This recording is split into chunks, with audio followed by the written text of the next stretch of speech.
할렐루야. 우리 시간 가사를 생각하면서 다 같이 고백하겠습니다. 샘물과 같은 보혈은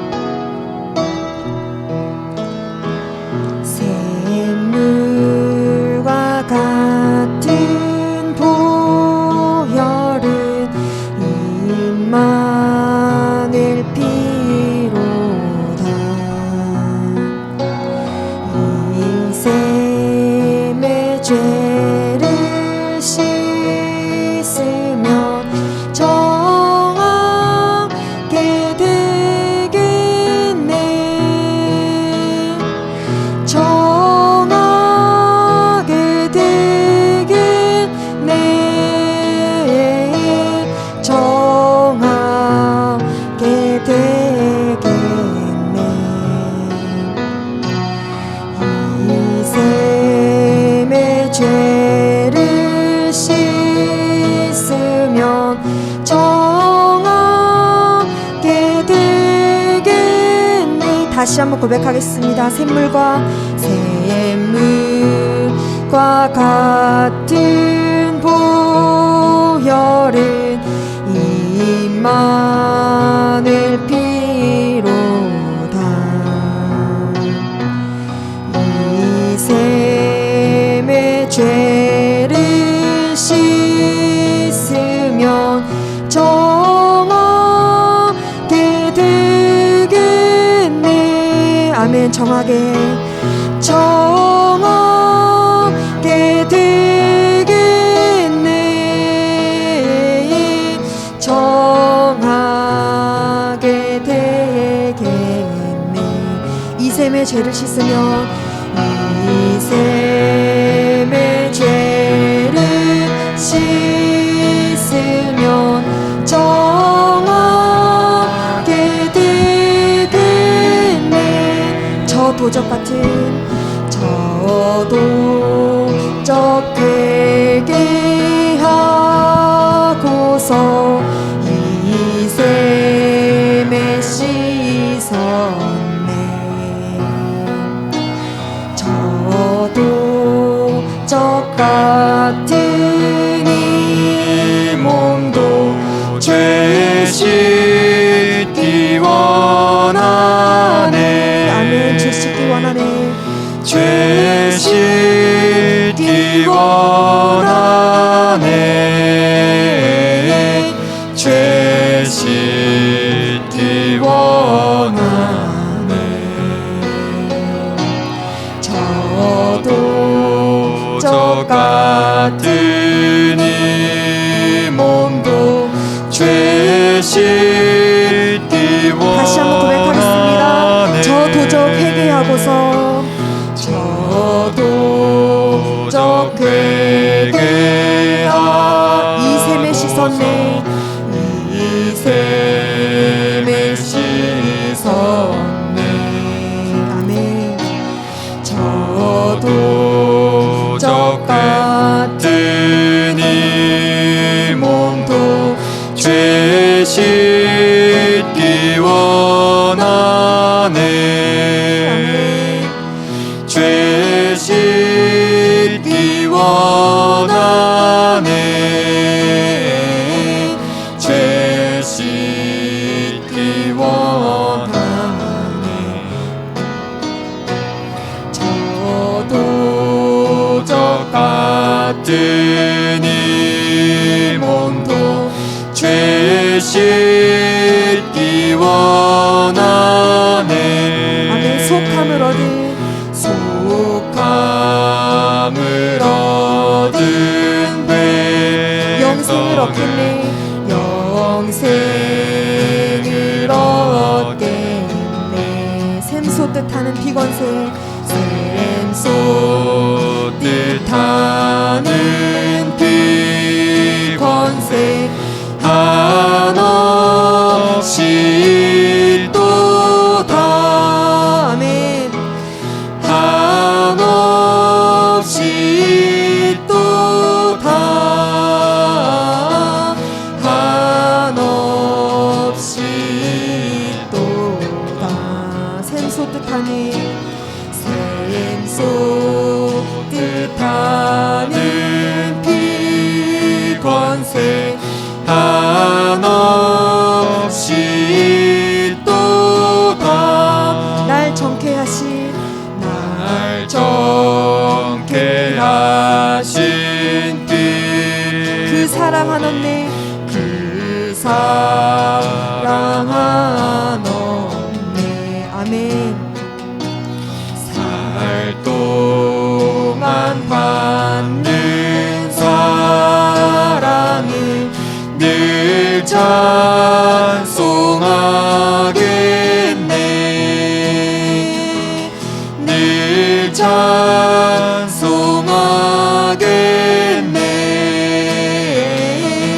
늘 찬송하겠네 살 동안 받는 사랑을 늘 찬송하겠네 늘 찬송하겠네 늘 찬송하겠네 늘 찬송하겠네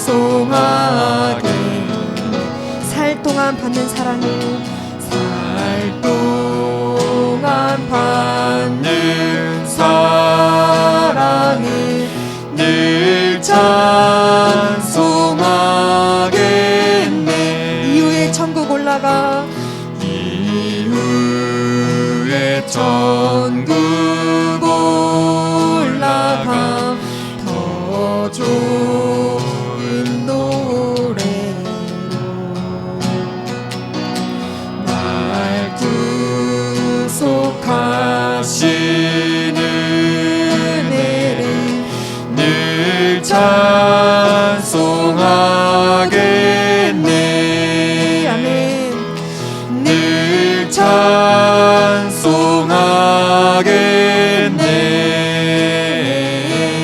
늘 찬송하겠네 날 구속하신 날 구속하신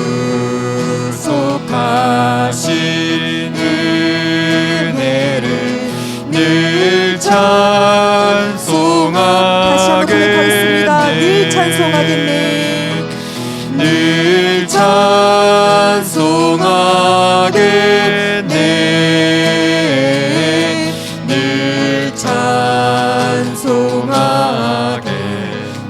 날 구속하신 은혜를 날 구속하신 은혜를 늘 찬송하겠네 다시 한번 고백하겠습니다. 늘 찬송하겠네 늘 찬송하겠네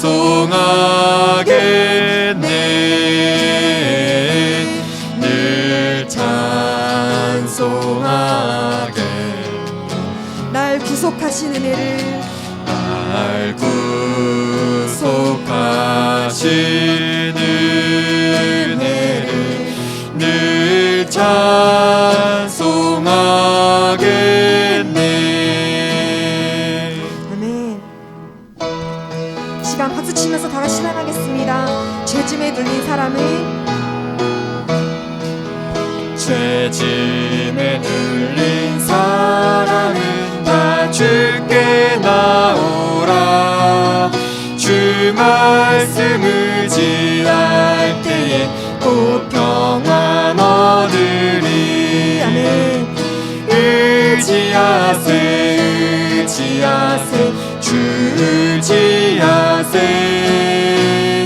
구하시네 구하시네 곧 구하시네 다시 한번 죄짐에 눌린 사람은 다 주께 나오라 주 말씀 의지할 때에 곧 평안 얻으리 의지하세 의지하세 주 의지하세 구하시네 구하시네 곧 구하시네 참 구원 주신 주께서 보혈을 흘렸네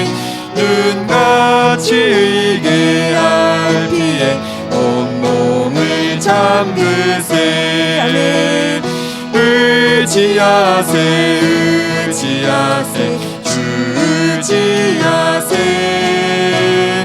구하시네 구하시네 곧 구하시네 길 대신 우리 늘 인도하시네 늘 인도하시네 너 지체 말고 믿으면 참 복을 받겠네 의지하세 의지하세 주 의지하세 구하시네 구하시네 곧 구하시네 온 성도 하나 되어서 영광길 걸으면 한없는 은혜 받아서 영원히 누리리 의지하세 의지하세 주 의지하세 구하시네 구하시네 곧 다시 한번 2절 지나가겠습니다. 참 구원 참 구원 주신 보혈을 주께서 보혈을 흘렸네 눈같이 의게 할 피에 온몸을 잠그세 아멘 의지하세 의지하세 주 의지하세 구하시네 구하시네 곧 구하시네 주의 음성을 내가 들으니 사랑하는 말을 믿는 마음으로 주께 가오니 나를 영접하소서 내가 매일 십자가 앞에 더 가까이 가오니 구세주의 흘린 보배 피로써 나를 정케 하소서 주여 넓으신 은혜 베푸사 나를 받아주시고 나의 품은 뜻 주의 뜻같이 되게 하여 주소서 내가 매일 십자가 앞에 더 가까이 가오니 구세주의 흘린 보배 피로써 나를 정케 하소서 주의 보좌로 나아갈 때 어찌하니 기쁠까 주의 얼굴을 항상 배우니 더욱 친근합니다 내가 매일 십자가 앞에 더 가까이 가오니 구세주의 흘린 보배 피로써 나를 정케 하소서 우리 구주의 넓은 사랑을 증량할 자 없으며 주가 주시는 참된 기쁨도 헤아릴 수 없도다 내가 매일 십자가 앞에 더 가까이 가오니 구세주의 흘린 보배 피로써 나를 다시 한번 고백하겠습니다.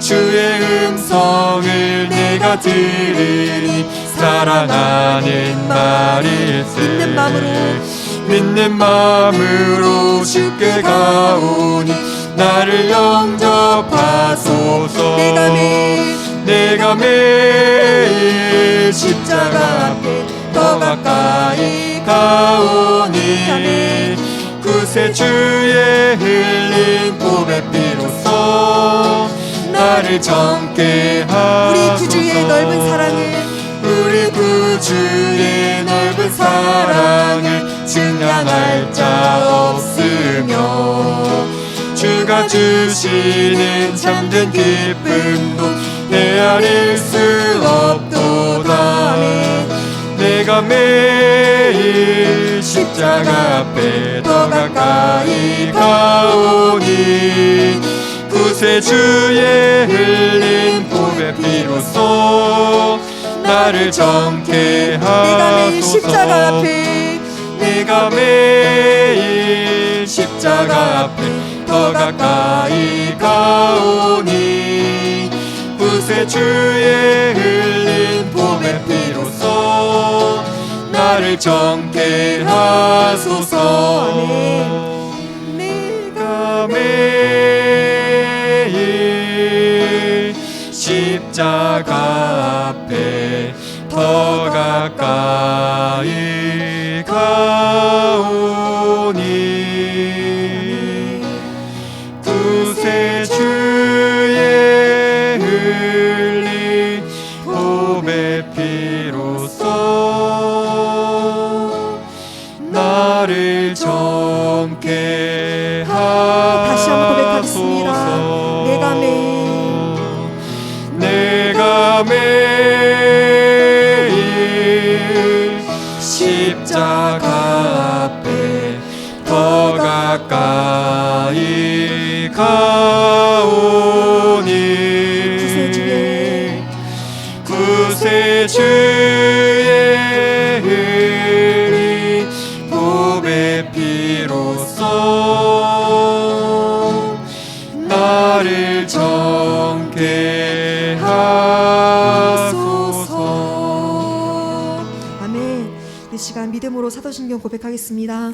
전능하사 천지를 만드신 하나님 아버지를 내가 믿사오며 그 아들 우리 주 예수 그리스도를 믿사오니 이는 성령으로 잉태하사 동정녀 마리아에게 나시고 본디오 빌라도에게 고난을 받으사 십자가에 못 박혀 죽으시고 장사한 지 사흘 만에 죽은 자 가운데서 다시 살아나시며 하늘에 오르사 전능하신 하나님 우편에 앉아 계시다가 저리로서 산자와 죽은 자를 심판하러 오시리라. 성령을 믿사오며 거룩한 공예와 성도가 서로 교통하는 것과 죄를 사해 주시는 것과 몸이 다시 사는 것과 영원히 사는 것을 믿사옵나이다. 아멘.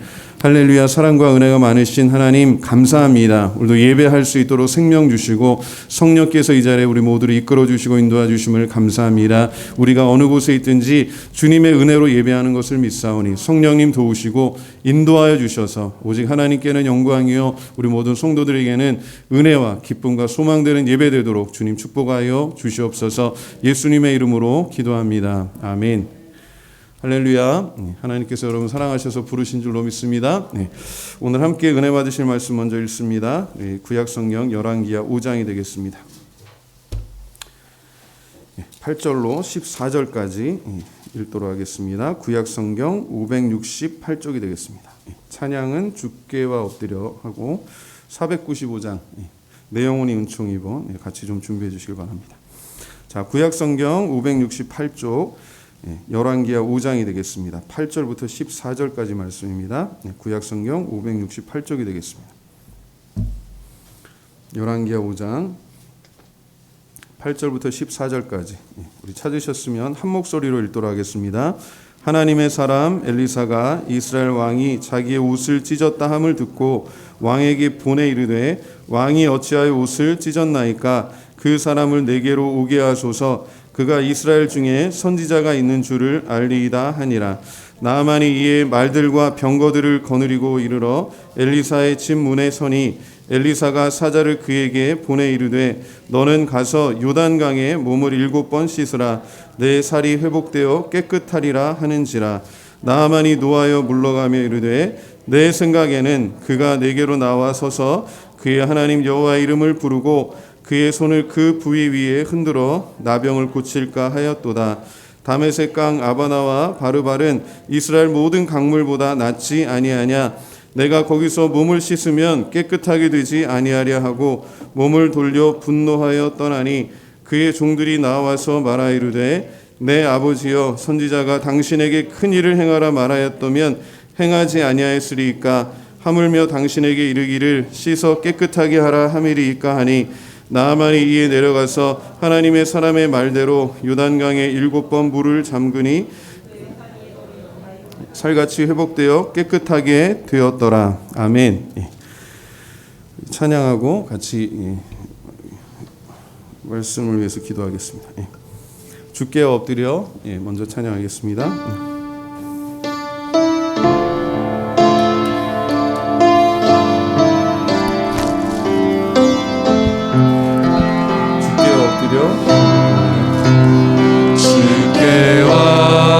주께와 엎드려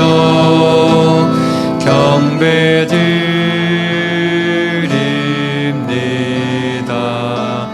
주 계신 곳엔 기쁨 가득 무엇과도 누구와도 바꿀 수 없네. 예배 드림이 기쁨 됩니다. 주께와 엎드려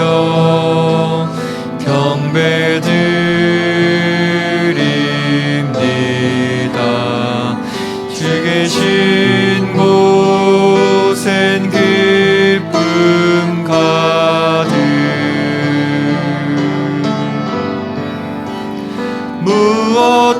무엇과도 누구와도 바꿀 수 없네.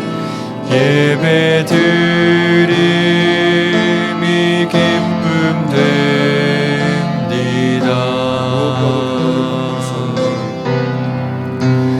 무엇과도 누구와도 바꿀 수 없네. 예배 드림이 기쁨 됩니다. 시간 한번 우리 기도합니다. 내 영혼이 은총 입어 반주 부탁하고요. 495장 시간 기도할 때 온전한 구원은요 하나님의 은혜입니다. 우리가 온전한 구원의 의미가 뭐 다른 것이 아니에요. 하나님의 전적인 은혜로 우리의 모든 삶의 영역이 구원받는 줄로 믿습니다. 오늘 이 시간 나아만처럼 우리가 갖고 있는 모든 죄와 허물과 교만함들 주님 앞에 이 시간 고백하고 회개하고 주 안에서 자유하기 원합니다. 주님의 은혜의 강가에 우리가 나왔어요. 이제 믿음으로 순종하며 그 은혜의 강에 잠기기를 원합니다. 깨끗게 되기 원합니다. 회복되기 원합니다. 구원의 은총이 충만하기를 원합니다. 이 기쁜 구원의 소식 또한 증거하는 그런 믿음의 삶 살기를 원하오니 성령이 우리를 붙잡아 주시고 이 시간 함께해 주시옵소서. 한번 통성으로 기도하겠습니다. 할렐루야. 사랑과 은혜 많으신 하나님 은혜를 감사합니다. 정말 우리의 죄와 허물과 모든 잘못된 것들 때문에 주님께서 우리를 대신해서 십자가에서 고난받으셨습니다. 그 귀한 피를 흘리셨습니다. 죽으시고 부활하셨습니다. 예수의 피로 다시 한번 우리 영혼이 깨끗하게 된 줄 믿사오니 이 시간 주 안에 자유키를 원합니다.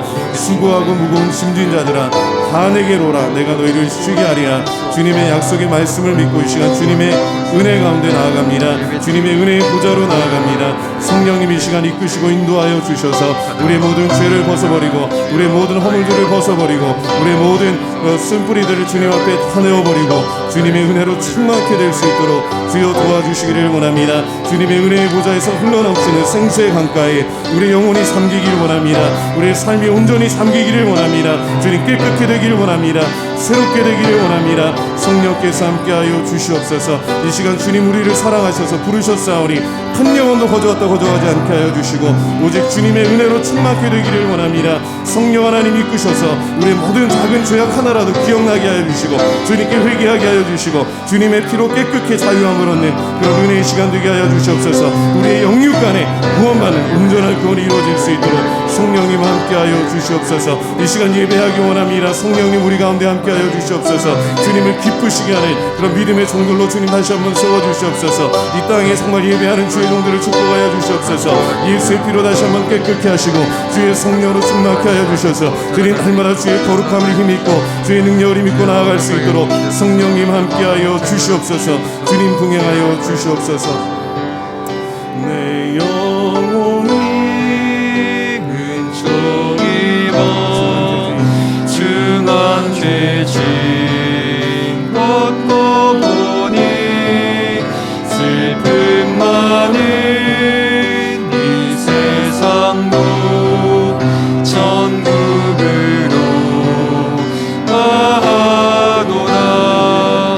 할렐루야 찬양하세. 내 모든 죄 사함받고 주 예수와 동행하니 그 어디나 하늘나라. 주의 얼굴 뵙기 전에 멀리 뵈던 하늘나라 내 맘속에 이루어지니 날로 날로 가깝도다. 할렐루야 찬양하세. 내 모든 죄 사함받고 주 예수와 동행하니 그 어디나 하늘나라.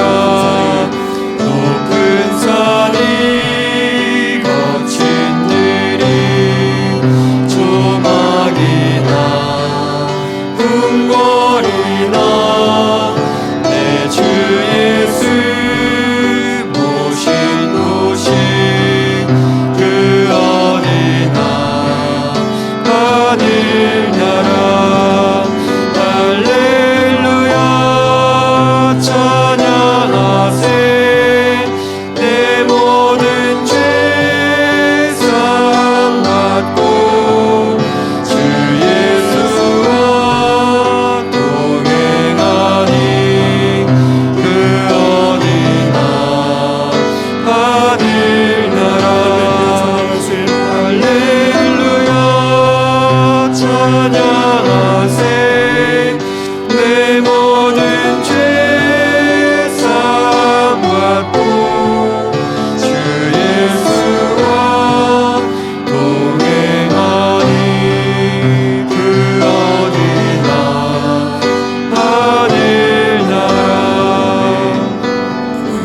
시간 온전한 구원이라고 하는 말씀 듣기를 원합니다. 이 시간 한번 통성으로 마지막으로 기도할 텐데, 율법은 죄를 발견하게 하는 하나님의 은혜고, 복음은 특별히 예수님의 십자가는 그 보혈은 그 죄를 사하는 하나님의 은혜이고 능력인 줄로 믿습니다. 이 시간 어떠한 모습과 형편 가운데 같은지 주 안에 자유케 하여 주시고, 우리가 이 기쁜 구원의 소식 가지고 정말 이 땅을 살아가기를 원합니다. 우리가 뭐 코로나 낫자고 기도하는 게 아니라 코로나에도 불구하고 하나님의 은혜를 의지하고 이 시간 예배하는 거예요. 주님 붙잡아 주시고 인도하여 주시옵소서. 어떠한 상황 가운데도 주님을 향한 그 믿음이, 그 은혜가 충만할 수 있도록 주님께서 이 시간 우리 사랑하는 성도를 붙잡아 주시고, 이 땅에 고통받는 자들, 우리 병뿐만 아니라 정말 죄 가운데 살면서 하나님을 알지 못해서 죽어가는 수많은 영혼들이 있습니다. 주님 불쌍히 여기고 그들에게 예수만이 길이요 진리요 생명임을 증거하는 그런 우리 교회와 성도들 될 수 있도록 주님 우리를 붙잡아 주시옵소서. 한번 말씀 가운데 은혜 받기 원합니다. 기도하고 마치겠습니다.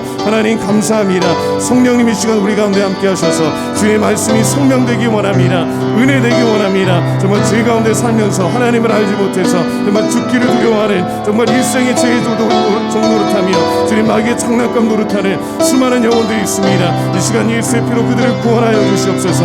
이 시간 주의 피로 하들은 깨끗게 하여 주시옵소서. 정말 우리가 그들을 향한 주의 마음을 가지고 주님 이 시간 예배할 수 있도록 도와주시기를 원합니다. 주님 우리가 먼저 죄로부터 자유하게 하여 주시고 주의 정죄로부터 자유케 하여 주시고 하나님의 자녀된 것을 기억하며 믿음으로 살기를 원합니다. 은혜로 회복되기를 원합니다. 주 안에서 날마다 새로운 피조미는 것을 깨닫고 주님 안에 자유하게 하시고 새로워질 수 있도록 도와주시옵소서. 성령 충만케 하셔서 예수의 증인 되게 하여 주시옵소서. 예수의 사람 되게 하여 주셔서 예수를 사랑하고 예수를 자랑하는 일에 우리 남은 생애를 주님의 영광을 위해 사용하는 그런 복된 교회 성도들 될 수 있도록 주여 도와주시기를 원합니다. 온전한 구원을 허락하시는 주님의 은혜를 의지하오니 이 시간 사랑하는 모든 성도들 한 사람 한 사람 주님 안에 온전히 구원받고 변화받을 수 있도록 성령께서 함께하여 주시옵소서. 제목을 한번 같이 따라해 보시겠습니다. 온전한 구원. 온전한 구원.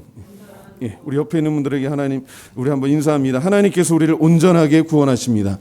하나님께서 우리를 온전하게 구원하십니다. 예, 여기서 온전하다라고 하는 것은 우리의 행위에 초점이 있잖아요. 하나님의 은혜에 초점이 있습니다. 하나님께서 우리를 일방적으로 사랑하셔서 용서해 주시고 사해 주시고 그리고 완전하게 구원해 주시는 줄로 믿습니다.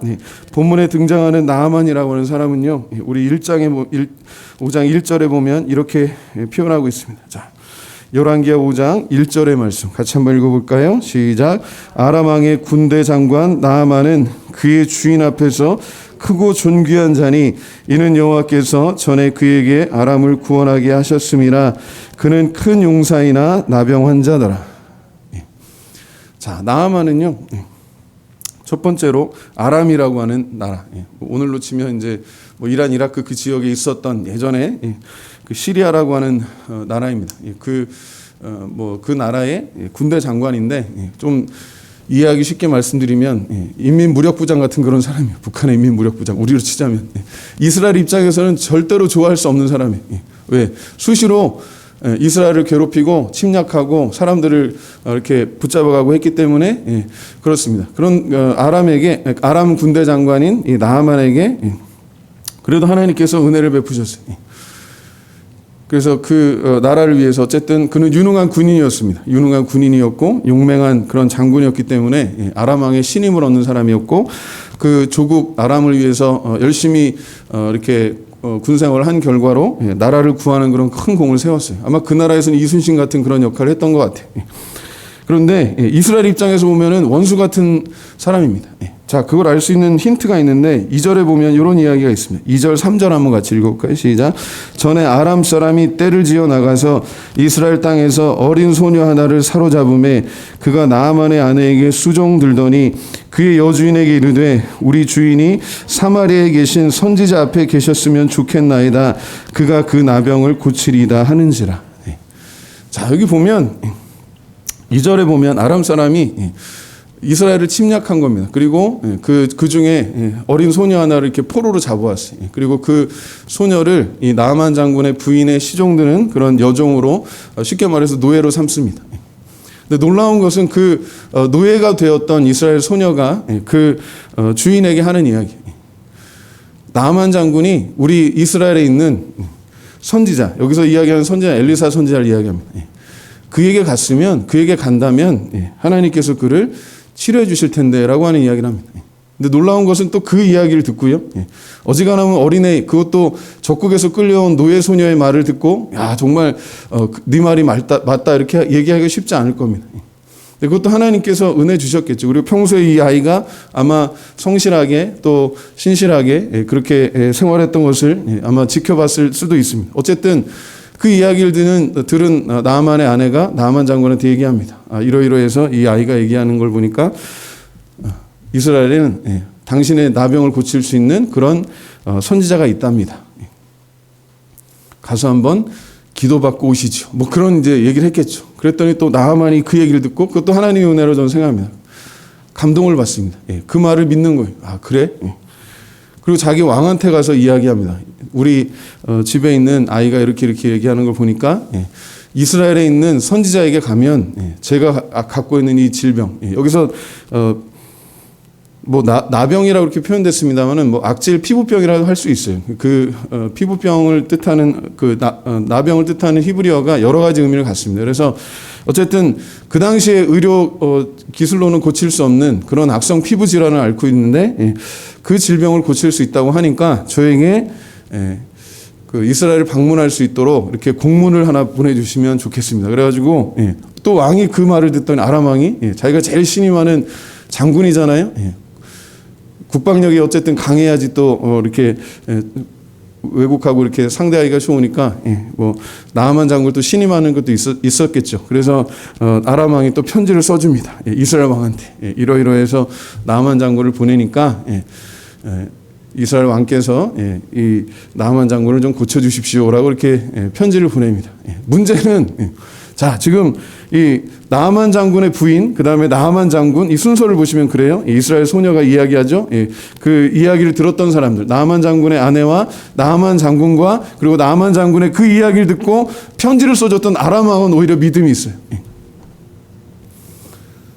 이 본문을 자세히 보면 그렇습니다. 누가 정말 믿는 사람인가?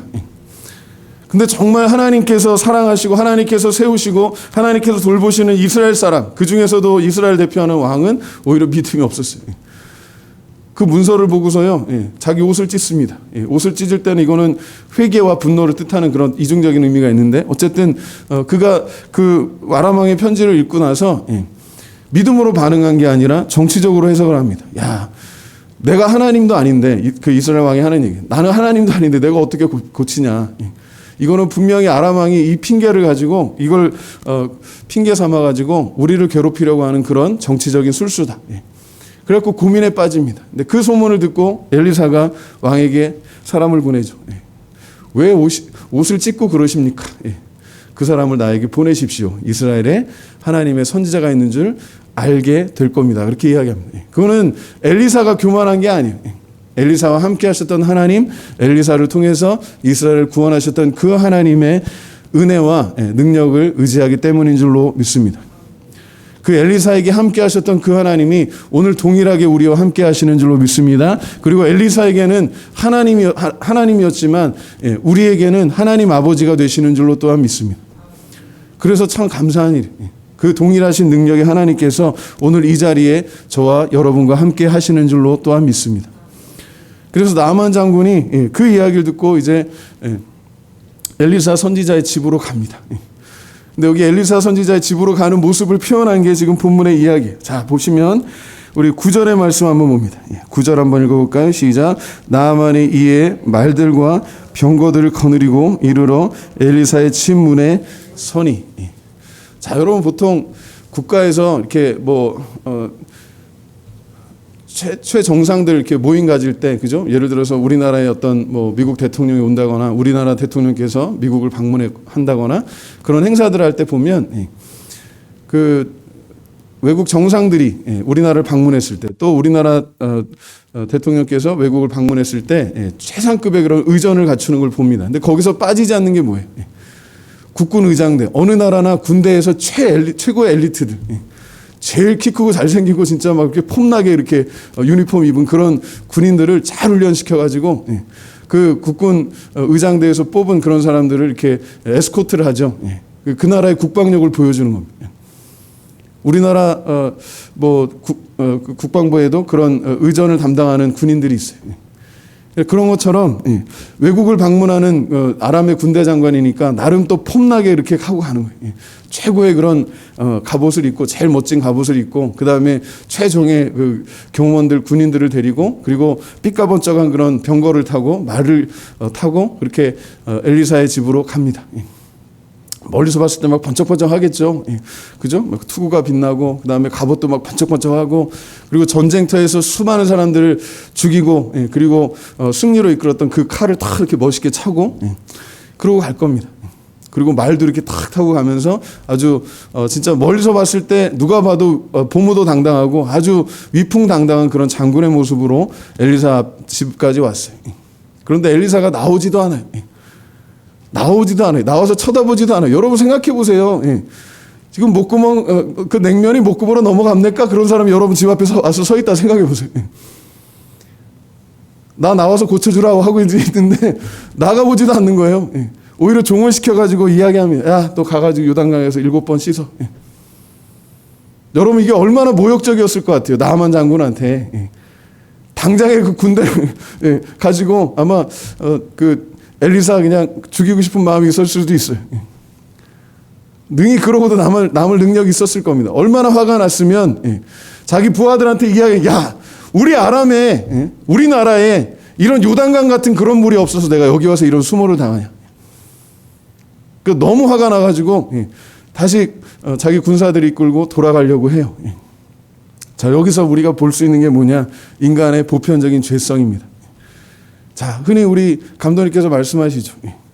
교만과 열등감은요, 일란성 쌍둥이에요. 양면의 동전의 양면과 같아요. 교만하다는 건요, 열등하다는 거예요.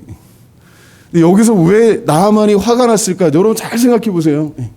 뭐 어려운 것도 아니에요. 그냥 요단강에 가서 7번 뭐 그냥 몸을 물에 그냥 7번 담그면 된다는 거예요. 아주 쉬운 거죠.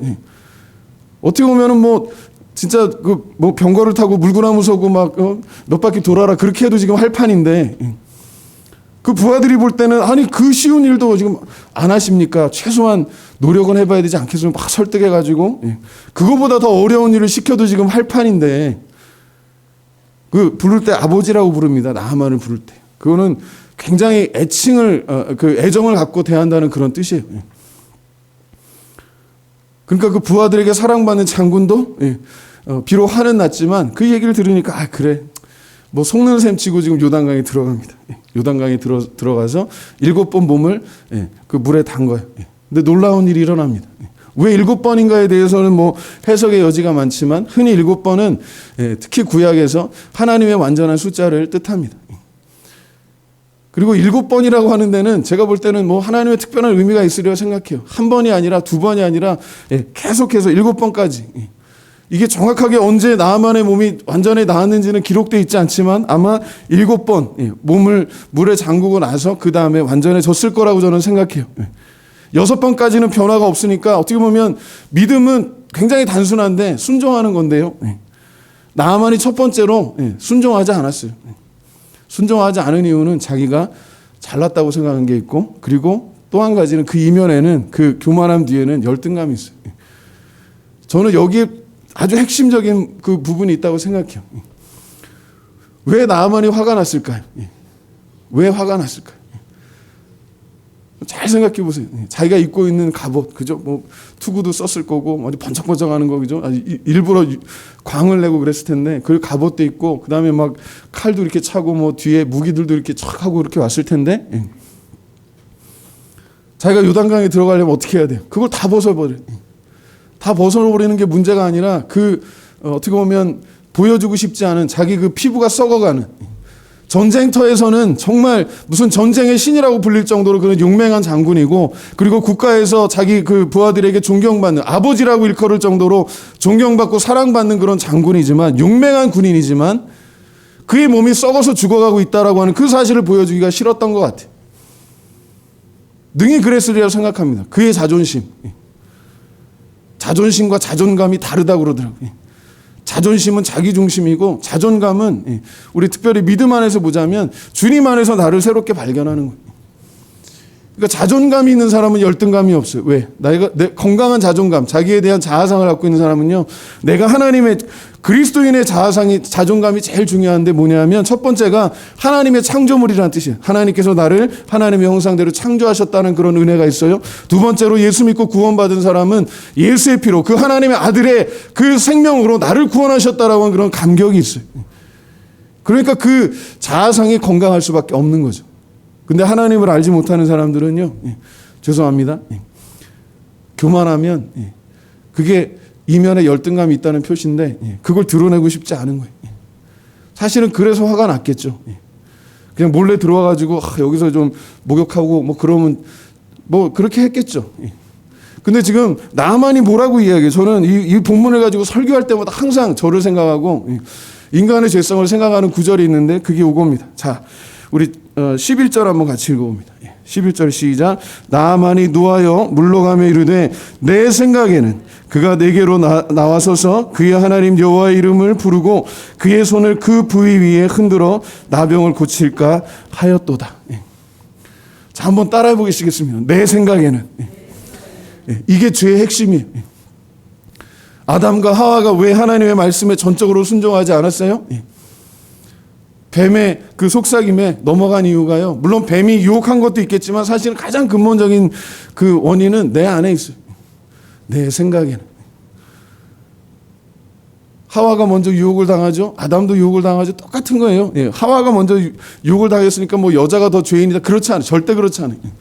모두가 죄 가운데 있는 거예요. 그냥 시간 문제인 거예요, 사실은. 내가 선악과를 먹는 순간 하나님처럼 될 것이다. 그게 생각으로 들어가니까 그게 행동으로 나타나는 거예요. 내 생각에는. 그 후손들이 만들어내는 그런 죄의 문화가 결국은 바벨탑이에요. 어떻게 보면 하나님 떠나서 하나님의 은혜를 힘입고 살지만 우리가 알게 모르게 일반 은총 있잖아요. 그죠? 하나님께서 이렇게 해와 달과 그죠? 우주를 운행하시고 또 우리가 살아가는 그런 필요한 것들을 주시는데 여러분 숨 쉬는 가운데 이 공기가 얼마나 소중합니까? 이게 다 공짜로 하나님께서 우리에게 주시는 거예요. 여러분이 아무리 다른 것을 다 뭐 이렇게 얻을 수 있다 하더라도 우리가 숨 쉴 수 없다면 죽는 거예요. 가장 귀한 것, 가장 소중한 것, 가장 필요한 것을 하나님께서 거저주세요. 하나님의 은혜인 줄로 믿습니다. 근데 그걸 알지 못하는 사람들은 감사하지 않는 거예요. 원망하고 불평하고 자기 몸은 썩어 들어가는데 그럴수록 겉을 화려하게 이렇게 꾸미는 겁니다. 아무리 많은 군대를 거느리고 아무리 멋진 갑옷을 입고 아무리 멋진 그런 말이 이끄는 병말 그 병거에 타고 있다 하더라도 그 안에서 썩어서 죽어가고 있는 거예요. 그리고 본문에서 제일 중요한 건요, 나아만이 그 문둥병에서 나아서 몸이 건강해졌다라고 하는 거 거기에서 끝나지 않아요. 더 중요한 게 있는데 정말로 그가 그 문둥병이 낫고 나니까요, 그 전에 원망하고 불평하고 이 사람이 뭐라고 이야기해요? 내 생각에는 그 선지자가 나와서 그 손을 들어서 자기 중심으로 생각하는 거예요. 내가 있는 곳에 그 선지자가 기어 나와가지고 그냥 어쩔 줄 몰라 하면서 자기를 위해서 그 하나님 여호와 앞에 그 이름을 불러가면서 기도하고 뭔가 특별한 예식을 행해주기를 바랬던 거예요. 뭐 요단강에 물을 갖다 뿌리든 어쨌든 간에 뭔가 특별한 그런 행사를 자기를 위해서 해주기를 바랬던 거예요. 죄는 철저하게 교만하고 자기중심적입니다. 그런데 놀라운 것은 하나님께서 그 죄인들을 구원하실 때 그 교만함을 깨뜨리시고 어떻게 보면 그 열등감까지도 건드리셔서 변화시키는 줄로 믿습니다. 하나님의 은혜를 힘입는 방법은 이 본문을 이렇게 보자면 굉장히 단순해요. 말씀의 믿음으로 순종하는 겁니다. 그죠? 믿음으로 순종하실 때 은혜 가운데 사는 거예요. 믿음으로 사는 것, 은혜로 사는 것, 하나님의 은혜인 줄로 믿습니다. 근데 순종하지 않았어요. 처음에는 순종하지 않다가 그 부하들의 말을 듣고 이렇게 순종하죠. 그리고 나서 그가 변화되고 나니까 그 육신의 고민이 해결되고 나니까 그가 가지고 있었던 어떤 죄의 문제가 이제 드러나는 거예요. 육신의 문제만 해결되는 것이 아니라 죄의 문제가 해결돼야 진정한 구원을 얻게 되는 줄로 믿습니다. 오늘 우리가 뭐 코로나 때문에 다 염려 걱정 근심하는데요. 사실 코로나가 이게 물러간다고 우리 삶의 근본적인 문제가 해결되지 않아요. 이 본문은 한 2주 전부터 묵상하는 말씀인데 우리가 코로나 때문에 아주 그냥 뭐 모든 게 코로나 중심으로 가고 있고 마스크도 쓰고 이렇게 장갑도 끼고 정말 불편한 것들 감수하고 이 마스크 쓰고 얘기하는 게 참 쉽지 않아요. 보니까 그런데 그런 불편함을 감수하고 우리가 모여서 예배하는 겁니다. 예수 안 믿는 사람들은요, 왜 성도들이 교회에 모여서 예배하는지 그게 그렇게 중요한지 몰라요. 뭐라고까지 이야기해요? 아무리 예수 믿는 사람들 교회에서 모여서 예배해도 코로나 안 낫는다는 거예요. 우리가 코로나 낫자고 여기 모여서 예배해요? 절대 그렇지 않아요. 예수 믿는 사람도 코로나 걸릴 수 있어요. 예수 믿는 사람도 코로나 때문에 죽을 수 있어요. 그러나 우리가 여기 모여서 그런 위험을 무릅쓰고 예배하는 이유는 그게 하나님의 뜻이기 때문입니다. 그리고 하나님의 선하시고 기뻐하시고 온전한 뜻이 물론 여기 예배당에 물리적으로 모여서 예배하는 것도 중요하겠지만 우리가 어느 곳에 있든지 포로를 끌려가서 정말 하나님 앞에 매일 3번씩 기도했던 다니엘과 같이 우리가 지금 예배당에 나와 있지 않다 하더라도 여러분이 있는 그곳에, 여러분이 거하는 그곳에, 여러분이 예배하는 그곳에 하나님이 함께 하시는 줄로 믿습니다. 그 믿음 때문에, 그 은혜 때문에 예배하는 거예요. 그래서 온전한 구원은 하나님의 은혜고 하나님의 선물이고 축복입니다. 그리고 예배할 수 있다라고 하는 것은 그 구원받은 은혜의 하나의 증거예요. 하나님의 은혜의 어떤 결과지 그게 원인되지 않아요. 우리가 뭐 예배를 드려서 구원받는 게 절대로 아니에요. 은혜에 감사해서 우리를 구원하신 그 하나님의 은혜에 감사해서 우리를 향해서 하나님께서 그 아들의 몸을 찢으셔서 그 피를 흘리셔서 그 몸에 흐르는 그 피를 통해서 우리를 구원하신 그 은혜 때문에 우리가 감사하는 거예요. 그래서 우리가 예배하는 거예요. 제사를 드리는 게 아니라 예수님께서 그 구약의 율법을 완성하셨잖아요. 구약의 요구사항은 죄를 사하는 제사입니다. 그 제사를 하나님의 아들 예수님께서 이게 참 중요해요. 한번 따라해 보시면 단번에 영원히 이 두 가지가 꼭 기억해요. 단번에 영원히 누구를 위해서? 나를 위해서. 그게 참 중요합니다. 저와 여러분을 위해서, 예수 그리스도 안에서 구원받은 믿음의 사람들을 위해서 하나님의 아들이 그 몸을 찢으셨어요. 단번에 영원히 죄사함 얻게 된 줄로 믿습니다. 누구나 구원받을 수 있는데 아무나 구원받는 게 아니라 뭐예요? 믿는 자들.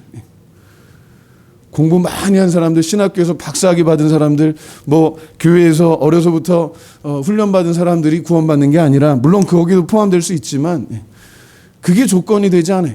하나님의 은혜 외에는 구원의 길이 없는 줄로 믿습니다. 나아만이 지금 요단강에 들어가서 진짜 긴가민가 하는 상태에서 그죠? 긴가민가.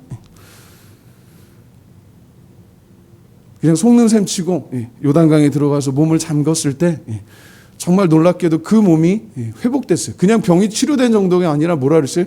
어린아이의 살과 같이 되었다 그랬어요. 혹시 집에 어린아이 키우는 분들은 집에 가서 한번 아이들 살결을 잘 보세요. 피부가 참 고울 뿐만 아니라 어떤 특징이 있어요? 조금 다쳐도 금방 나요. 회복력이 뛰어납니다. 또 깨끗한 게 있죠. 나이가 들면 뭐 여러 가지 이제 햇빛도 받고 하니까 무슨 이렇게 뭐 점도 생기고 뭐 하잖아요. 근데 어린아이들 피부가 깨끗해요. 그런 것처럼 나만의 피부가 깨끗해졌다라고 하는 건데, 더 놀라운 거는 겉으로 치유된 것만 있는 것이 아니라 그 안에 영혼에 어떤 변화가 있는데 거룩한 변화가 있어요. 그가 처음으로 여호와 하나님을 믿게 됐어요. 할렐루야. 하나님의 은혜인 줄로 믿습니다. 저는 본문을 이렇게 묵상하면서 이게 국가의 그 안보 관점에서 보면, 국방 그랬던 관점에서 보면, 생각해 보세요. 지금 북한의 인민무력 부장이 무슨 중한 질병이 있어갖고 우리나라에 지금 왔는데 죽을 병에 걸려서 왔다고 생각해 보세요. 그럼 여러분이 의사라면 어떻게 했어요? 이 원수 같은 놈, 우리나라 뭐 예를 들어서 그죠? 뭐 연평도 포격을 가하고 뭐 천안함 이런 거 그 침몰하고 그럴 때 관여했던 그런 사람이 왔다. 예를 들자면, 그럼 여러분 어떻게 하겠어요? 저 같으면 그냥 당장에 그 사람 모가지를 딸 것 같아요. 그게 나라의 어떤 안보를 위해서 좋은 일일 수가 있어요. 근데 하나님은 다른 계획을 갖고 계세요. 나아만은요, 내 생각에는 하나님의 선지자가 내 앞에 와서 내 몸을 이렇게 위해서 기도하고 그 몸에다 뭘 뿌리고 특별한 예식을 행할 줄 알았다는 거예요. 근데요, 나아만하고 저하고 별 생각이 다르지 않아요. 보니까 내 생각에는 하나님이, 우리가 믿음이 있어도요, 그럴 때가 많아요. 내 생각이 앞설 때가 많아요. 내 생각에는 하나님 이렇게 해주시길 바랍니다. 빨리 이름의 코로나 좀 없어지고, 그죠? 지금 교회들마다 다들 고민이 깊어요. 이렇게 비대면으로 예배하는 거, 또 언제까지 이게 될지 모르고, 또 내일부터 또 2주 연장된다고 그러죠. 2주 하다가 벌써 1년 됐어요. 그런 거에 사람들이 너무나도 지쳐가는데, 그럼에도 불구하고 우리가 하나님의 은혜를 기억하고 예배하는 것이 중요합니다.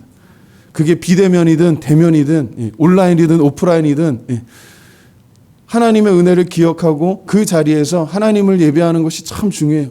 왜? 내가 하나님과 늘 동행하는 삶을 살기 때문인 줄로 믿습니다. 그게 하나님의 은혜예요. 그래서 이 나아만이요, 은혜 받고 나니까 이렇게 변화됩니다. 그가 이렇게 고백하죠. 15절 한번 같이 봅니다. 자, 15절 시작. 나아만이 모든 군대와 함께 하나님의 사람에게로 돌아와서 그의 앞에 서서 이르되 내가 이제 이스라엘 외에는 온 천하에 신이 없는 줄을 아나이다. 청하건대 당신의 종에게서 예물을 받으소서 하니.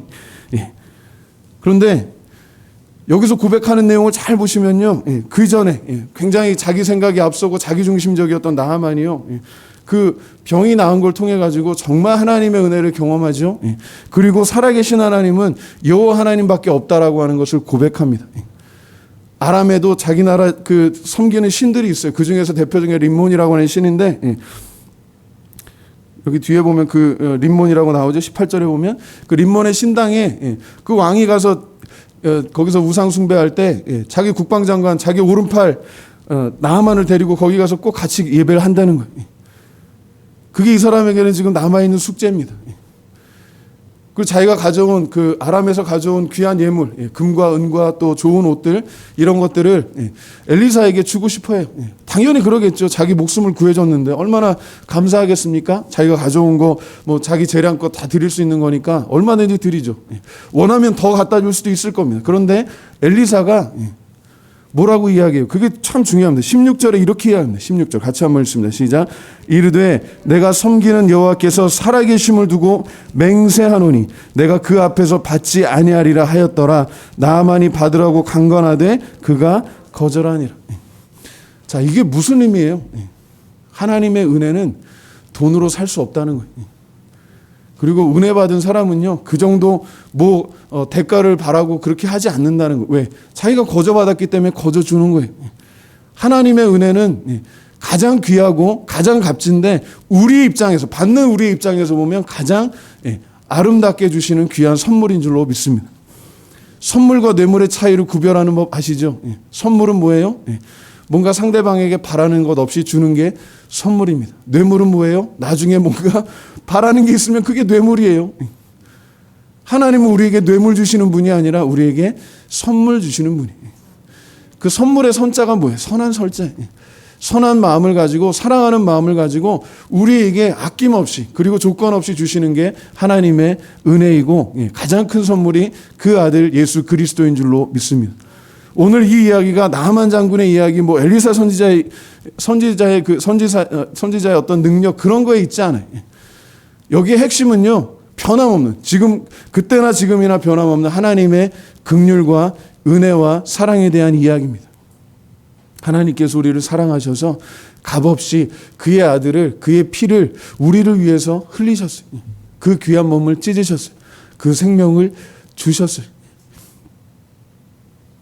죄 가운데 죽을 수밖에 없었던 죄인 되었던 우리를 이제 하나님의 은혜로 구원하셔서 하나님의 자녀로, 하나님의 아들로, 하나님의 딸로 입양하셨어요. 이번에 그 정인이 사건 보면서 우리가 참 마음이 안타까웠어요. 그러나 하나님께서 우리를 입양하시기 때문에 그 정인이의 양부 양모랑은 다르게 차원이 달라요. 질적으로 달라요. 하나님께서 우리를 하나님의 자녀로 삼아주신 줄로 믿습니다. 하나님께서 우리를 자녀 삼으셨다는 얘기는 학대하신다는 게 아니에요.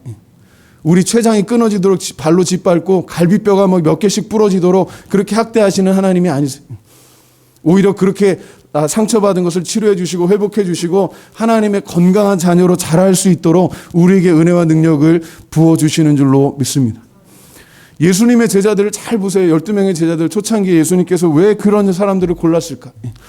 왜 신학대학교에 가서 그 당시 예루살렘 성전에서 또 예루살렘 그 일대에서 이렇게 율법을 연구하고 오늘날로 치자면 유명한 그런 신학교 교수들도 있고, 그죠? 아주 이렇게 날고기는 그런 목회자들도 있었을 텐데 왜 예수님께서 어부들과 세리와 어떻게 보면 세상에서 정말 이렇게 그렇게 중요하게 생각하지 않는 그런 사람들을 제자로 삼았을까?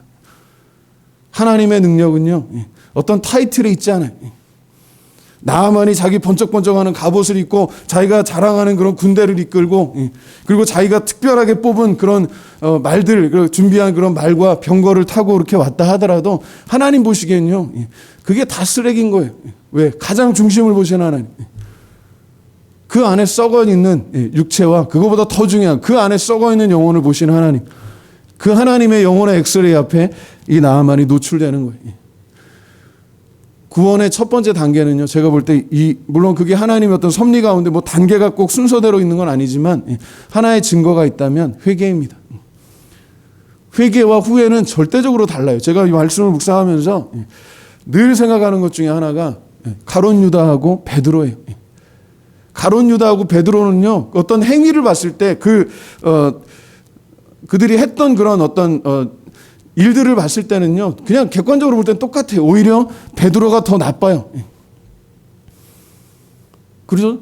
가룟 유다도 예수님 배반했죠. 은 30냥 받은 거, 그리고 그것도 자기가 양심에 찔려가지고 그 돈을 쓰지도 못했어요. 그걸 성전에 던져두고 그는 자살했어요. 왜? 자 양심에 꺼리껴서. 그는 회개하지 않고 후회했어요. 그게 죄인의 특징입니다. 우리나라 지금 하루에 자살하는 사람이 평균 42명 정도 된다고 해요. 하루에. 1년에 지금 12,000명에서 13,000명 정도가 자살하는데, 물론 다 사연들이 있고 하겠지만 참 안타까운 것은 회개하고 구원받을 기회가 있느냐에 대한 그런 문제예요. 여러분, 건강한 사람이, 특별히 20대, 30대 청년들이요, 지금 살 소망이 없어서 매일매일 청년들이 죽어간다고 생각해 보세요. 우리나라의 미래가 지금 매일매일 꺼져간다고 생각해 보세요. 얼마나 안타까운 일이에요. 그게 우리 자녀들의 문제라고 생각해 보세요. 얼마나 안타까운 일이에요. 한창 인생을 지금 이렇게 꿈꾸고 살아가야 될 청년들이, 그리고 지금 이제 인생을 살아가야 되는 장년들이, 그리고 어떻게 보면 인생을 마무리해야 되는 그런 노년의 사람들이 살 소망이 없어서, 기쁨이 없어서 자기 목숨을 끊는다. 스스로 끊는다. 근데 성경에서는 더 놀라운 말씀을 하십니다. 예수님께서 이 가르치실 때 정말 너희가 두려워야 될 사람은 이렇게 뭐 로마의 황제나 헤롯 왕이나 그리고 뭐 로마의 군인들, 너희를 목숨을 이렇게 육신의 목숨을 이렇게 빼앗을 수 있는 사람을 두려워하지 말고 육체의 목숨과 영혼까지도 죽일 수 있는, 멸하실 수 있는 분 누구예요? 하나님을 두려워해야 된다라고 말씀하십니다. 나만이 깨달은 게 그거예요. 자기가 전장에서 승승장구하고 지략이 뛰어나서 하는 일마다, 계획하는 일마다 잘 되고 나라를 구하는 그런 영웅이 되고 왕한테 신임을 받고 자기 가정에서도 존경받고 자기 부하들한테는 아버지라고 이렇게 칭할 정도로 존경을 받고 사랑을 받지만 그가 깨달은 게 있어요. 내 안에 육신이 썩어가고 있고 내가 죽어서 나중에 어찌 될지 모르는 거. 누가 생각나요?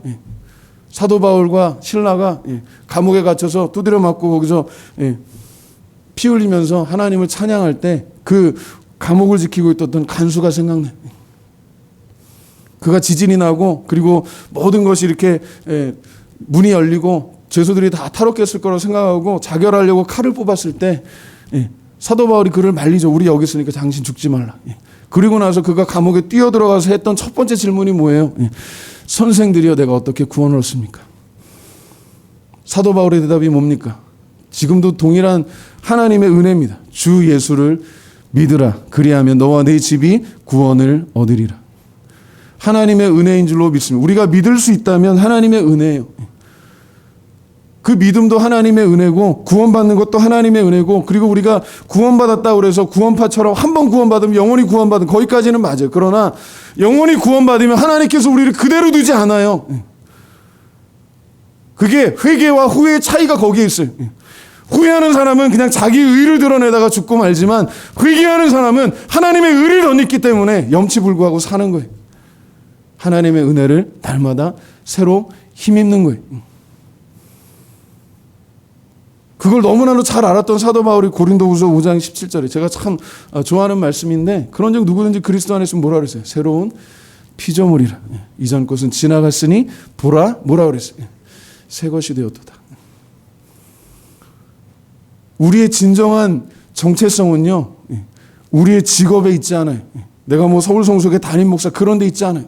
내가 어느 회사의 뭐 대표이사, 내가 어느 대학교의 무슨 교수, 뭐 어느 기업의 뭐 임원, 그런 거 있지 않아요. 우리의 정체성은요 똑같은 거예요. 여러분이 부모님하고의 관계 그거 있죠. 제가 뭐 기도원 간다 그래서 뭐 서울성속의 담임 목사로 가는 거 아니에요. 그냥 아버지 어머니 아들로 가는 거예요. 큰 아들로. 그런 것처럼 우리가 하나님 아버지한테 나올 때요, 우리가 갖고 있는 거, 이 나만이 갖고 있는 거 잘 생각해 보세요. 하나님 앞에 나갈 때요, 우리의 어떤 자랑할 거, 그런 것들 다 벗어버리고 나가는 거예요, 사실은. 솔직하게. 그리고 특별히 여러분 병원에서 이렇게 아파서 뭐 진단받고 입원해보고 또 치료를 받아보신 분들은 잘 알겠지만, 내가 어디가 아파요. 근데 그 아픈 걸 누구한테 가장 솔직하게 이야기해야 될까요? 그걸 치료할 수 있는 능력을 갖고 있는, 그런 지식을 갖고 있고 그런 기술을 갖고 있는 의사한테 솔직하게 이야기하는 거예요. 그래야 제대로 치료를 받으니까. 그러니까 하나님 앞에 나오는 사람들도 사실은 똑같아요. 내가 죄인 된 것을 고백하는 거예요. 그러려면 그런 어떤 껍데기들을 벗어버려야 돼요. 특별히 남자들은요, 너무 명함 하나 믿지 마세요. 그거 그냥 한 방에 갑니다. 명함에 박혀 있는 여러분의 그 뭐 직함이요, 그거 그렇게 오래 가지 않아요. 하나님의 생명책에 기록된 그 이름을 기억하고 살아가기를 주님의 이름으로 축원합니다. 거꾸로 이야기하면 내 명함에 박혀 있는 것들이 다 무너져 내리고 내가 갖고 있는 이런 갑옷들이 다 벗겨지고 내 안에 있는 이 썩어가는 것들이 다 드러난다 할지라도 우리가 예수 그리스도 안에서 새로운 피조물이기 때문에 하나님의 자녀이기 때문에 믿음으로 사는 줄로 믿습니다. 제가 장담하는데요. 이 코로나 사태가 끝나도 또 다른 문제들이 우리를 기다려요. 우리가 코로나로 염려하는 이 시간에 하루에 어제도 40몇 명이 자살했을 것이고 평균적으로 보자면 지금 한 하루에 죽는 사람이요. 작년 통계가 30만 명이에요. 1년에. 1년에 죽는 사람이 30만 명인데 제가 대충 계산해 보니까 하루에 죽는 사람이니까 800~900명 정도가 죽는 거예요. 병으로도 죽고 뭐 사고로도 죽고 죽는데 다양하게 죽는 거예요. 그 가운데는 예수 믿고 죽는 사람도 있고 예수 안 믿고 죽는 사람도 있어요. 세계에 지금 코로나 감염자만 해도요. 1억이 넘었다고 해요. 하루에 지금 감염자 전 세계 80만 명이 넘고 곧 100만 명 됩니다. 죽는 사람이 이제 몇만 명씩 될 것이고 근데 코로나 때문에 죽는 사람이 몇만 명이지 또 다른 것 때문에 죽는 사람들 더 많아요. 그리고 그 원인을 찾아보면 에덴 동산 창세기 3장에 아담과 하와가 하나님의 말씀에 불순종한 것으로부터 시작돼서 지금까지 이어지는 거예요. 죄인과 그 죄인의 후손들이 하나님 앞에 반역하고 하나님 앞에 불순종하고 하나님 대신에 하나님 자리에 앉으려고 하기 때문에 그 죄의 문화가 만들어낸 결과가 이런 것들이에요. 그래서 우리가 하나님 앞에 철저하게 회개하고 안타까워하는 거예요. 코로나가 없어지도록 기도하고 또 코로나에 걸린 사람들 낫도록 또 기도하지만 그러나 낫고 살고 하는 거는 다 하나님의 주권 가운데 있어요. 예수 믿고 구원받은 사람들도요 코로나에 걸려요. 죽을 수도 있어요. 그러나 우리에게 소망이 있다면 뭐예요? 우리가 아까 찬양했던 거. 내 영혼이 은총 입어. 그 다음에 뭐라 그랬어요 우리가? 모든 죄짐 벗고 보니 구원받고 보니까 우리가 하나님의 은혜로 사는 것에 대한 감사가 있는 거예요. 우리가 고기를 먹으면서 궁궐 같은 집에 살면서 뭐 외제차 좋은 거 타고 다니면서 그런다고 해서 행복하냐? 그렇지만도 않아요. 그게 행복의 조건이 되지 않아요. 진짜 행복한 사람은 주님과 화목한 사람인 줄로 믿습니다. 우리 스스로 하나님과 화목할 수 없기 때문에 우리를 화목하게 하도록 화목제물, 그 아들 예수 그리스도를 우리를 위해서 화목제물로 주신 하나님의 사랑 때문에 우리가 이 자리에 부끄럽지만 연약하지만 부족하지만 이 자리에 함께 있는 줄로 믿습니다. 우리가 자랑할 게 없으니까요. 어때요? 하나님을 자랑하는 거예요. 우리 자신을 사랑하는 게 그게 우상숭배 최고의 우상숭배입니다. 근데 우리 자신보다 예수님께서 실패한 베드로, 회개한 베드로에게 나타나셔서 그가 성령 받기 전에 예수님께서 베드로를 찾아오셔서 하셨던 말씀, 똑같은 질문을 3번 하시죠. 베드로가 뭐에서 실패했다고 말씀하시는 거예요? 내가 이 모든 것들보다 밤새도록 잡으려고 했던 이 고기들보다 내가 타고 있었던 이 배보다 그리고 내가 사랑하고 의지했던 이 형제 자매들보다 나를 더 사랑하느냐. 거기에 포함된 건 그거면 너 자신보다 나를 더 사랑하는. 너는 나를 더 사랑하지 않았기 때문에 실패했단다라고 말씀하시는 거예요. 그러면서도 주님께서 그를 다시 회복하십니다. 자, 누구는 후회하고 누구는 회개하느냐. 그 왜 그럴까요?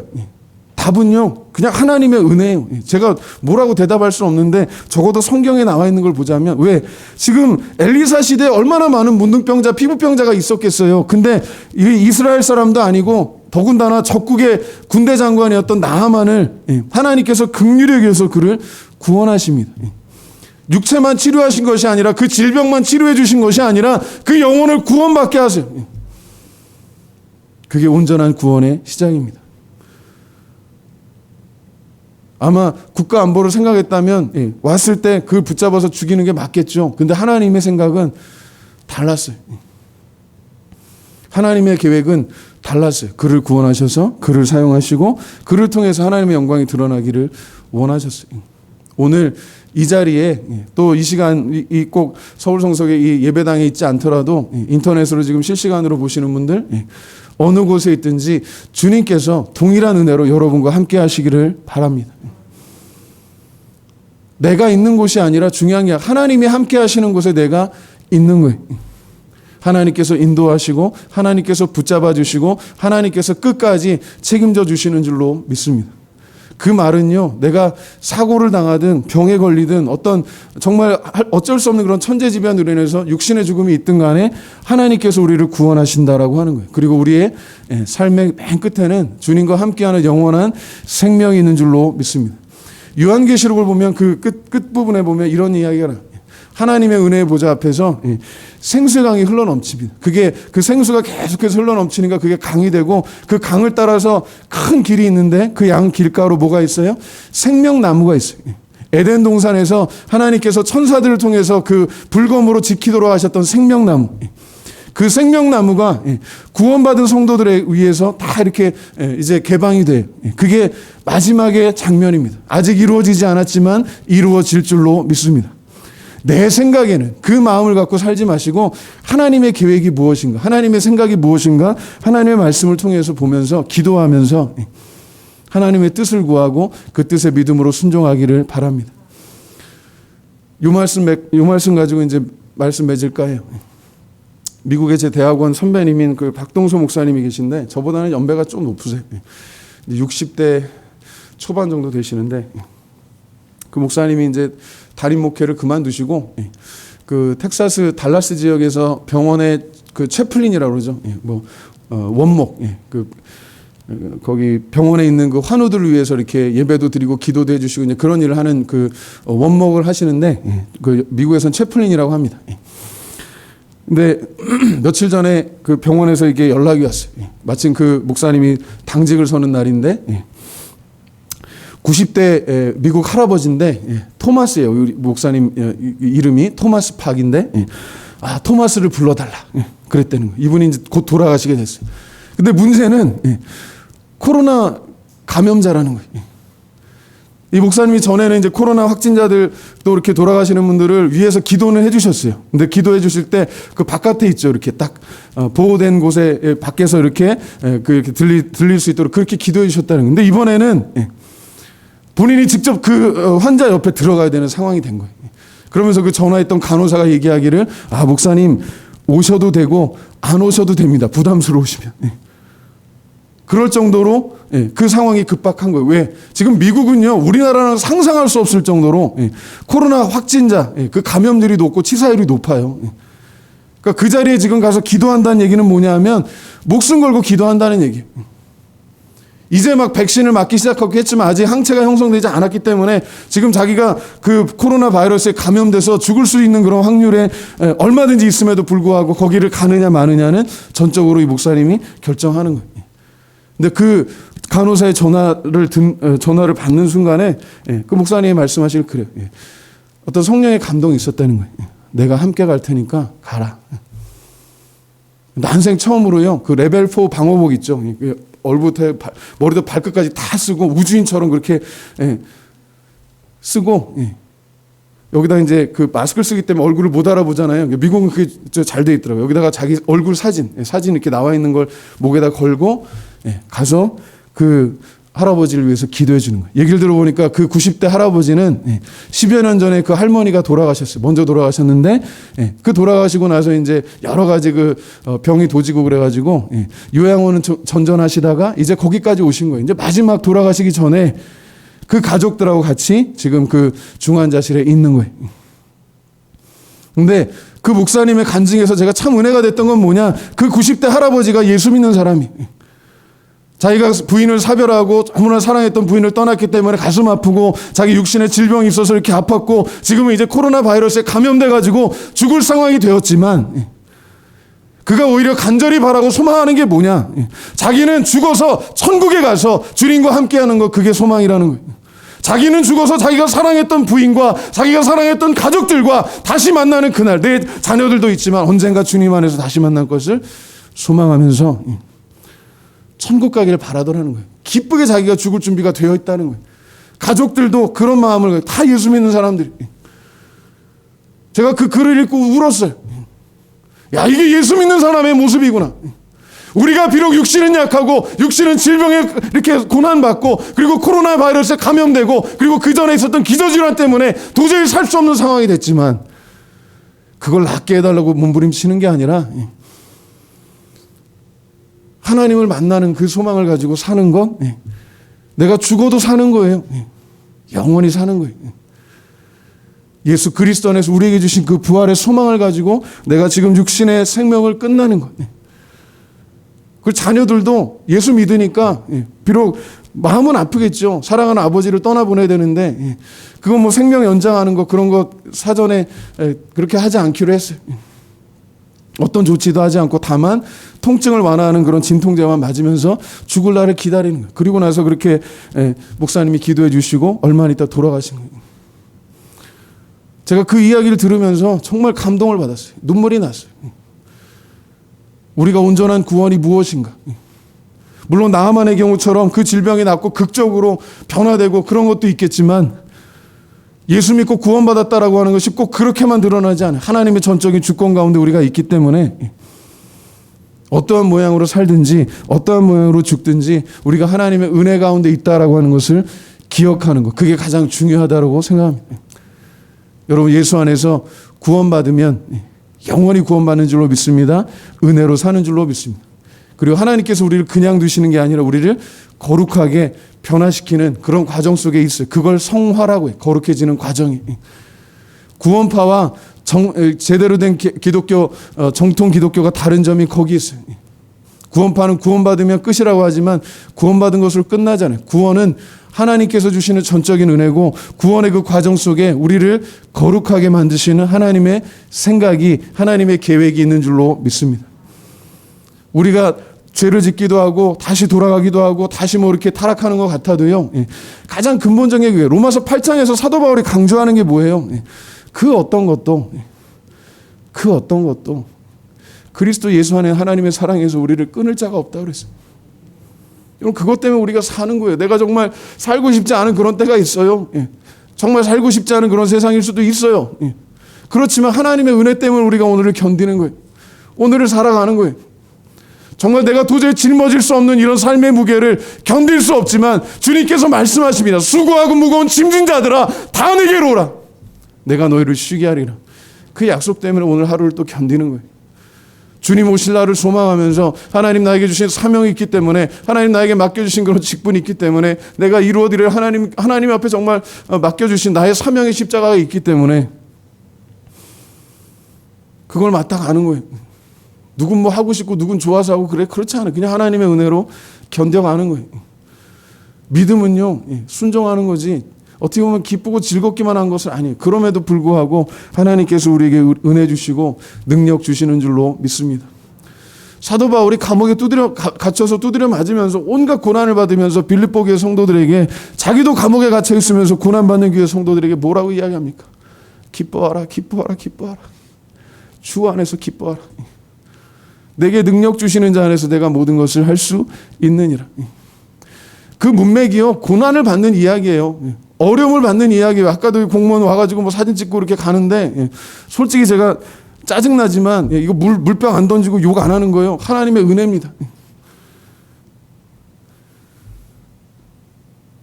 왜? 우리가 불편하고 좀 억울하고 그래도요 하나님의 은혜로 그냥 견뎌가는 거예요. 그리고 기도하는 거예요. 정말 하나님의 공의가 하나님의 사랑이 예수 그리스도의 십자가에서 넘쳐나는데 그 사랑이 그 은혜가 생명수가 되어서 이 땅을 차고 넘치도록 우리 성도들을 통해서 우리 교회를 통해서 한국의 교회를 통해서 역사하실 줄로 믿습니다. 우리가 그 은혜의 강가에 나갈 수 있지만요. 그 강가에 우리 몸을 잠기고 하는 것도 우리의 의지의 어떤 고백이에요. 믿음은 고백입니다. 순종인 동시에 고백이에요. 여러분 어떠한 모습 가운데 왔든지 어떠한 형편 가운데 왔든지 오늘 주님의 은혜의 강가에 생명의 그 강가에 여러분의 영혼이 여러분의 삶이 여러분의 모든 것들이 깊이 잠기고 회복되기를 주님의 이름으로 축원합니다. 이 시간 우리 한번 통성으로 기도하고 마칠게요. 하나님의 은혜를 의지하기 원합니다. 정말 주님의 은혜로 살기 원합니다. 온전한 구원이 예수 그리스도 안에 있어요. 그 구원의 은혜를 주님 우리가 의지하기 원합니다.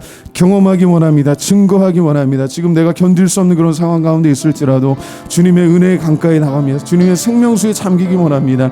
주님 도와주시옵소서. 주님 인도하여 주시옵소서. 우리 모든 이 썩어 있는 것들이 다 주님의 은혜의 강가에 생명수에 잠겨서 거룩하게 회복될 수 있도록 주님 우리를 먼저 치료해 주시고 우리를 통해서 우리 삶을 통해서 하나님의 은혜가 그 생명수가 또한 넘쳐서 지금 썩어서 죽어가는 그 영혼도 썩어가고 삶이 썩어가는 수많은 영혼들이 죄로부터 구원받고 주님의 자녀되는 그런 은혜가 있게 하여 주시옵소서. 주님 우리를 사용해 주시옵소서. 한번 통성으로 기도하겠습니다. 주님 감사합니다. 오늘 이 말씀을 듣고 다시 한번 삶의 현장으로 나갑니다. 주님 동행하여 주시옵소서. 우리가 나와서 이렇게 찬양하고 우리가 나와서 이렇게 부르짖고 기도하고 또 주의 말씀을 들을 때 성령님 우리 가운데 역사하셔서 정말 우리 썩어가는 영혼들이 주님 우리 썩어가는 삶이 정말 썩어가는 그런 관계들이 하나님의 생수의 강에 잠기기를 원합니다. 주님의 은혜의 보좌 앞에 나가길 원합니다. 정말 예수 그리스도의 그 십자가의 보혈 앞에 충만하길 원합니다. 잠기기를 원합니다. 주님 우리를 불쌍히 여겨 주시옵소서. 우리를 긍휼히 여겨 주시옵소서. 우리의 죄와 허물을 주님 용서하여 주시고 사하여 주시고 정말 눈과 같이 깨끗게 하여 주시고 이 시간 예배하는 모든 사랑하는 성도들 다시 한번 주님께 소망을 두고 주님의 생명의 충만함으로 주님 오늘도 살아갈 수 있도록 인도하여 주시옵소서. 날마다 나를 부인하고 나의 사명의 십자가를 지고 나의 주님 예수 그리스도를 따르는 그런 믿음의 종들 되게 하여 주시기를 원합니다. 우리가 영원한 영광 가운데 살아갈 것을 소망하며 정말 이 시간 잠깐 있는 고난을 믿음으로 견뎌내길 원합니다. 주님 믿음으로 잘 견뎌내기를 원합니다. 주님 우리를 붙잡아 주시옵소서. 주님 우리를 거룩하게 하여 주시옵소서. 주님 우리를 새롭게 하여 주시옵소서. 주님 우리를 은혜로 충만케 하여 주셔서 하나님의 자녀답게 믿음으로 생각하고 믿음으로 말하고 믿음으로 행동하며 정말 예수 그리스도 하나님의 아들이심을 삶으로 증거할 수 있도록 주여 도와주시옵소서. 감사하며 예수님 이름으로 기도합니다. 우리 다 같이 일어나셔서 주께 엎드려 경배드립니다. 찬양하면서 헌금하시고 축도로 예배 마치겠습니다.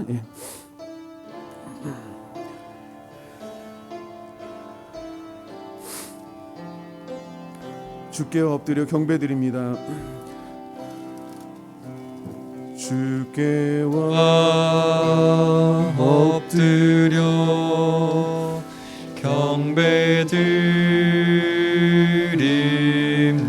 경배드립니다. 주 계신 곳엔 기쁨 가득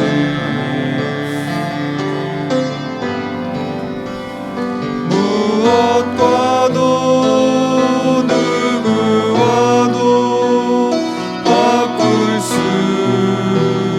없네. 예배드림이 기쁨 됩니다.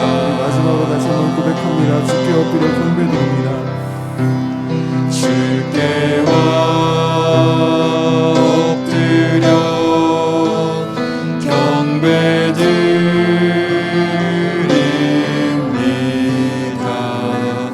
주 계신 곳엔 기쁨 가득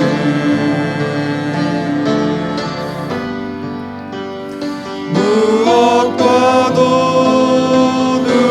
누구와도 바꿀 수 없네. 예배드림이 기쁨 됩니다.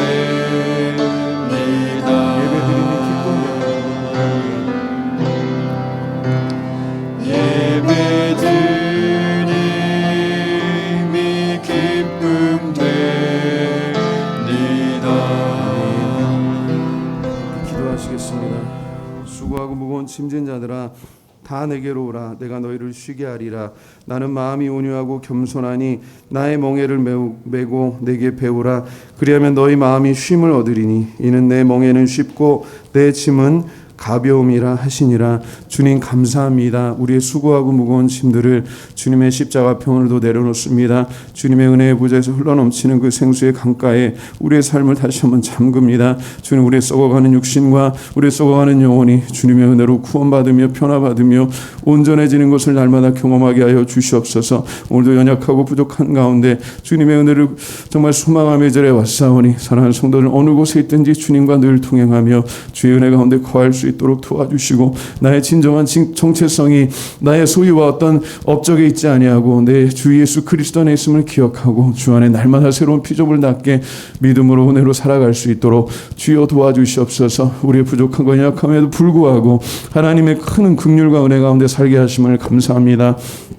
믿음으로 귀한 헌금을 드리며 우리의 삶을 다시 한번 주님께 맡기오니 주님께서 인도하여 주시고 주님께서 축복하여 주시고 평생에 베풀고 나는 은혜와 복이 있게 하여 주시옵소서. 이제는 우리 주 예수 그리스도의 원하신 은혜와 아버지 하나님의 만극하신 사랑하심과 보혜사 성령님의 감화 감동인도 충만케 하신 은혜가 이제 완전한 구원의 은혜를 힘입고 예수 그리스도 안에서 새로운 피조물로 살아가기 원하는, 그리고 이 기쁜 구원의 소식 전하기 원하는 사람 모든 주의 종들 위에와 우리 주의 몸된 교회 그리고 이 나라와 민족 위에 이제로부터 영원토록 함께 있을지어다. 아멘.